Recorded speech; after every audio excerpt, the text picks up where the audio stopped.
சின்ன மருமகள்ல அடுத்து என்ன நடக்க போகுது அப்படின்னு பாத்தீங்கன்னா, தமிழ் அன்னைக்கு ஹோட்டல்ல நிறைய வேலை பார்த்திருக்காங்க. அது போக காலேஜ் எல்லாம் முடிச்சுட்டு வீட்டுக்கு வந்திருக்காங்க.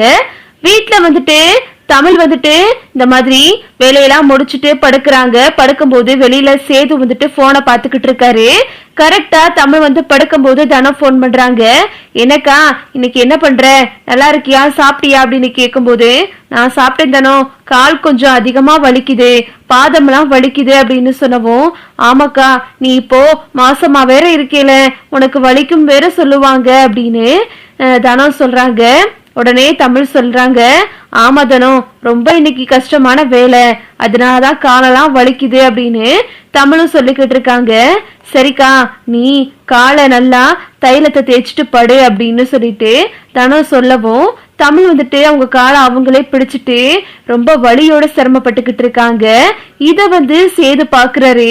இவளுக்கு ஏன் இவ்வளவு கஷ்டப்படுறான்னு தெரியல, நம்ம எவ்வளவோ சொல்லி பார்த்துட்டோம், ஹோட்டல்ல போய் எதுக்கு வேலை பார்க்கணும் அப்படின்னு சொல்லிட்டு சேது தமிழ் நினைச்சு ரொம்ப மனசுக்குள்ள கஷ்டப்படுறாரு.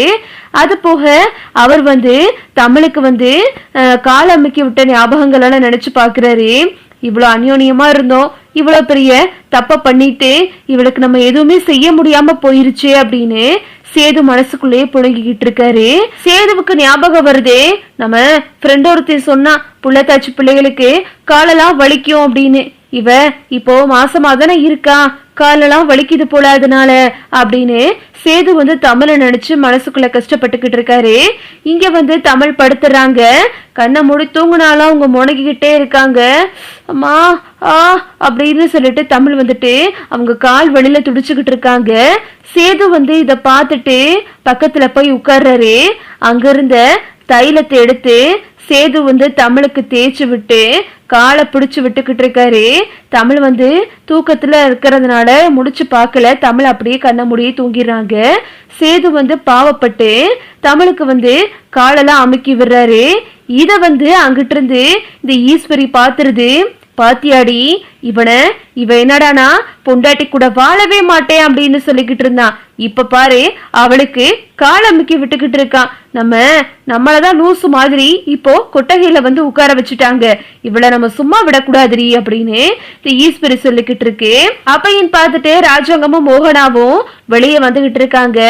எங்க அங்க பாருங்க, சேது தமிழ்ச்செல்விக்கு கால் அமுக்கி விட்டுக்கிட்டு இருக்கான்.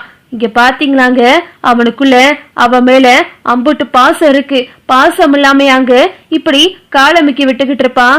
இப்படி மனசுல பாசத்தை வச்சுக்கிட்டு ஏன்னா இப்படி விவாகரத்து அது இதுன்னு சொல்றானோ தெரியலங்க அப்படின்னு மோகனா ராஜாங்கத்துக்கிட்ட சொல்லவும், ஆமா மோகனா பாரேன் எப்படி இருக்கான்னு, இவனுக்கு பாசம் அதிகம்தான், ஆனா அத மனசுக்குள்ள அம்புட்டு பிடிவாதம் அப்படின்னு ராஜாங்கமும் மோகனா கிட்ட சொல்லிக்கிட்டு இருக்காங்க. சரி